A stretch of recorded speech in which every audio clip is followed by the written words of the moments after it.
মমতা ব্যানার্জি তিনি ভেবেছিলেন যে আইএসএফের টান্ডা ছেটে দেওয়া মানে দেখো মোহন ভাগত আমার পিছনে আছে ওই বিশেষ সংখ্যালঘু সম্প্রদায়, নওশাদের পিছনে নেই। আমি এখন যে ছড়িয়ে পড়বে, আজকের থেকে আমি আওয়াজ তুলছি, অভয়ের মা যে কথা আজকে বুঝতে পেরেছেন যে দিদি মোদি সেটিং, তাই আমার মেয়ের বিচার হলো না। নওশাদ সিদ্দিকী দেখছেন, প্রতিষ্ঠাতা দেখছেন এই সমাবেশ, আরে কত জেল আর খাটাবে ভাই। অন্যায়ের বিরুদ্ধে আইএসএফ লড়ছে, অধিকার আদায়ের দাবিতে আইএসএফ লড়ছে। যতক্ষণ পর্যন্ত আমাদের অধিকার আদায় হবে না, ততক্ষণ আমাদের লড়াই চলবে, চলছে, চলবে। আমরা অরাজনৈতিক ভাবে কিছু বিশ্বাস করি না। রাজনীতি রাজনীতির মতন হবে, রাজনীতির লড়াই হবে মতাদর্শগত সংগ্রাম।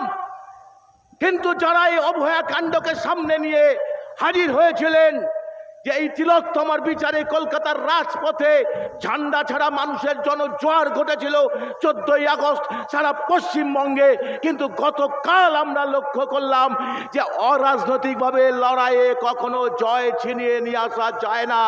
কারণ যখন একটা কেন্দ্রের সরকার আর রাজ্যের সরকার সেটিংয়ের রাজনীতি করে, তখন অভয়ের মা তিলোত্তমা বিচার পায় না। এটা প্রমাণিত সত্য। অনেকে আপনাদের মধ্যে ভাবাবেগ আছে যে সিবিআই হয়তো সব কিছু করে দেবে, কিন্তু বুঝলে বুঝবেন না যে আজকে খাদ্য, বস্ত্র, বাসস্থান ৭৭ বছর পরেও ১৪০ কোটি দেশের মানুষের সমস্যার সমাধান হয়নি। এটা হচ্ছে প্রিন্সিপাল ডিমান্ড। আজকে সেই হয়নি কেন? এই ব্যবস্থাটা শাসন করছে মুষ্টিমেয় ৩০% মানুষ, যারা আমাদের দেশের ৭০% সম্পদের অধিকারী হয়ে রয়েছে। তাদের দাসত্ব করছে ওই মোদি অমিত শাহ সরকার।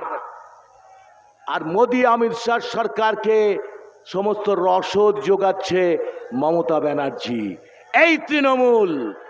আমরা ২১ সালের নির্বাচনে পার্টি প্রতিষ্ঠার পর আমরা যারা ক্যান্ডিডেট ছিলাম, আমরা বলিষ্ঠভাবে বলেছিলাম এ রাজ্যে একটা বিজেমূল সরকার চলছে।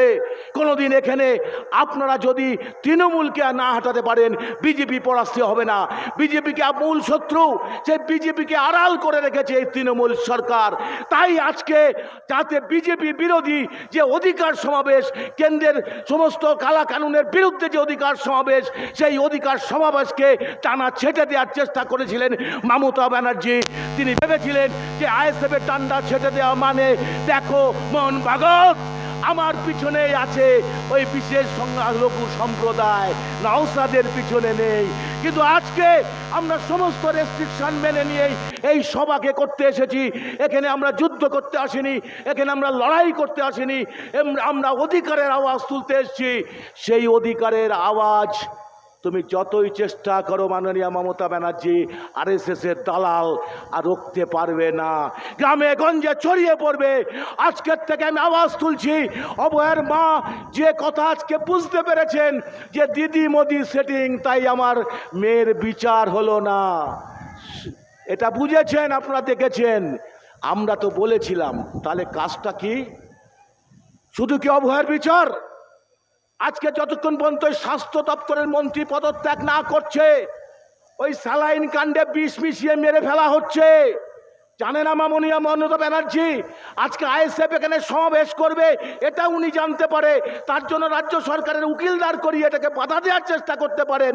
আর স্যালাইন কাণ্ডে একটা শিশু মারা যাচ্ছে, কোন কোম্পানি স্যালাইন কিনছে সেটা উনি জানেন না। ন্যাকামো করছেন, ন্যাকামো করছেন। মানুষ ধরে ফেলেছে। স্বাস্থ্য ব্যবস্থা একটা সিন্ডিকেট, শিক্ষা ব্যবস্থায় সিন্ডিকেট, খাদ্য সংস্থায় সিন্ডিকেট, সমস্ত একটা রাজ্যের সিন্ডিকেট পলিটিক্স চলছে। আর সেই সিন্ডিকেট পলিটিক্সকে রুখতে পারে মানুষ, শুধু আইন নয়। কারণ আপনার যেমন শিক্ষা, স্বাস্থ্য, কর্মসংস্থানের অধিকারের কথা আমরা বলছি, শিক্ষা, স্বাস্থ্য, কর্মসংস্থান এই তিনটে ব্যবস্থাকে আড়াল করে দিয়ে মোদি আর দিদি শুধুমাত্র হিন্দু মুসলিম অনুপ্রবেশ সনাতনী এই গুণগানকে ভুলিয়ে দেওয়ার চেষ্টা করছে শিক্ষা, স্বাস্থ্য, কর্মসংস্থানের অধিকার আদায়ের সংগ্রামটাকে। আজকের এই সভা থেকে শপথ নিতে হবে আপনাদের, যতই বাধা আসুক, শিক্ষা, স্বাস্থ্য, কর্মসংস্থানের অধিকারকে আরো জোরদার করে বাড়ি ফিরে গিয়ে অঞ্চলে অঞ্চলে বুথে বুথে অবহেলার বিচারের দাবির সাথে সাথে স্বাস্থ্য সিন্ডিকেটকে ভেঙে ফেলার দাবিতে স্বাস্থ্য ব্যবস্থার আমূল সংস্কার যাতে সরকারিভাবে হয় তার দাবি নিয়ে আপনারা পথে ঘাটে আন্দোলনে অবিচল থাকবেন কি থাকবেন তো? তবে এই সভা সাকসেস হবে। নওশাদ সিদ্দিকী দেখছেন, প্রতিষ্ঠাতা দেখছেন এই সমাবেশ। আরে কত জেল আর খাটাবে ভাই, পুলিশ দিয়ে জেল তো খাটিয়েই যাচ্ছ, কাস্টোডিয়াল টর্চার করছো, থানায় তুলে নিয়ে মিথ্যা মামলা দিয়ে যেভাবে মারছো, আবার কোন কোন জেলা সভাপতিকে ফোন করে বাঁচানোর অঙ্গীকার করছো। দাদা একটু ব্যাপারটা দেখে দিন, এত সহজ হবে না। আমরা মারের বদলা মার দেব না, আইনের মাধ্যমে বুঝে নেব। পুলিশ প্রশাসন টাঙা ওই দেখেছেন টালা থানার ওসি আর লাস্টে সিভিক সঞ্জয় রায়, তার আজকে যাবজ্জীবন কারাদণ্ড। কাউলে বলির পাঠা কায়ে হচ্ছে নিচুতলার পুলিশরা। তাই পুলিশ বন্ধুরা সবাই বোঝেন, তাদের হাত পা বাঁধা, কিছু করার নেই।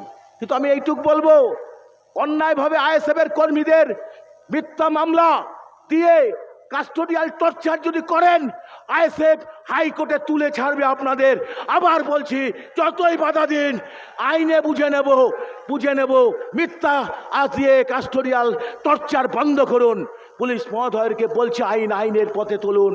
সংবিধানে আপনার সিআরপিসি ক্রিমিনাল প্রসিডিওর করে সেটা তো আবার চেঞ্জ হয়ে মনু সংহিতার পথে দেশটাকে নিয়ে যাচ্ছেন।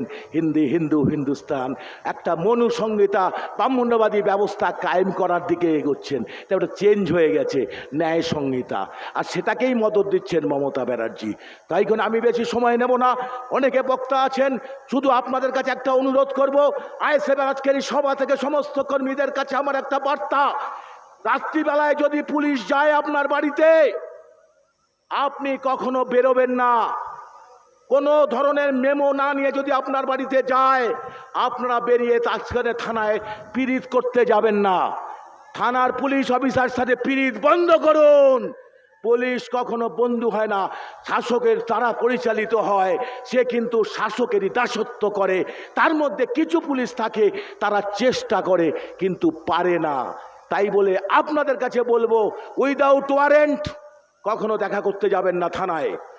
যদি আপনার উপর থানায় কোনো রকমের যদি থানায় বলে তুমি ভাই আসো, না দেখা করবেন না, বলবে আপনি কেন ডাকছেন আগে চিঠি দিয়ে জানান, শিখে নিন। তারপরে থানায় ধরে মিথ্যা মামলা দিয়ে কেস দিয়ে আপনাকে পুট আপ করে দেবে যখন, তখন বলবেন ভাইজান তাপসদা একটু দেখুন, আমাদের কিছু করা থাকে না। আইনে বুঝে নিই আমরা ঠিকই, কিন্তু এই সারেন্ডারটা করবেন না। প্রশ্ন করতে জানুন, সংবিধানটাকে জানুন, আইনটাকে জানুন। কারণ এই মুহূর্তে আজকে পশ্চিমবঙ্গের মাটিতে এমন একটা শক্তির উদয় হয়েছে, যেটা বিজেপি তৃণমূলের বিকল্প হিসাবে আইএসএফ একটা বিকল্প রাজনীতির সন্ধান দিচ্ছে পশ্চিমবঙ্গের মাটিতে। এতে ভয় পাচ্ছে বিজেপি, আরএসএস। কারণ এখানে যারা বসে আছে তারা প্রত্যেকে প্রান্তিক মানুষ। আমি এদের ধর্মের চোখে দেখি না, আর ওরা ধর্মের চোখে দেখে। এই ধর্মের বিভাজনের মধ্যে দিয়ে রাষ্ট্রটাকে হিন্দুস্তান বানানোর যে চক্রান্ত খেলায় নেমেছে একটা ব্রাহ্মণ্যবাদী শাসক 77 বছর ধরে, তারই রসদ যোগাচ্ছে মমতা ব্যানার্জি। তাই তৃণমূলকে পরাস্ত করার মধ্যে দিয়ে বিজেপিকে হাঁটাতে হবে। পশ্চিমবঙ্গে থেকে বিজেপির স্থান কেন্দ্র থেকে বিজেপিকে হাঁটাতে হবে। যদি বিজেপিকে আমরা হাঁটাতে না পারি আর তৃণমূলকে যদি পরাস্ত না করতে পারি, তাহলে অভয়ার মা কেঁদেই যাবে। আপনি ভোট দেবেন তৃণমূলকে, দিদিকে আর মোদিকে, আর অভয়া বিচার পাবে, কখনো বিচার পাবে না। ওই উত্তর দিনাজপুরে পুলিশদের গুলি চালিয়ে বেরিয়ে যাচ্ছে। ভাঙড়ে পুলিশকে মারছে তৃণমূলের লোকেরা। দেখছেন আপনারা ভাঙড়ে কারা মারছে, অত্যাচারী শাসককে মারছে এই পুলিশরা। আইএসএফ পুলিশদের গায়ে হাত তুলবে না। যদি পুলিশ কোনো অন্যায়কারী পুলিশ কোনো আচরণ করে, তাহলে আইনের দ্বারস্থ হবে, হব, আগামী দিনেও হব। ক্ষমতা থাকলে ঠেকিয়ে নেবেন, আইনের মাধ্যমে বুঝে নেব। যদি অন্যায় করেন, অন্যায়ের বিরুদ্ধে আইএসএফ লড়ছে, অধিকার আদায়ের দাবিতে আইএসএফ লড়ছে। যতক্ষণ পর্যন্ত আমাদের অধিকার আদায় হবে না, ততক্ষণ আমাদের লড়াই লড়াই চলবে, চলছে, চলবে। অধিকার কে কাকে দেয়, অধিকার কে কাকে দেয় পৃথিবীর ইতিহাসে?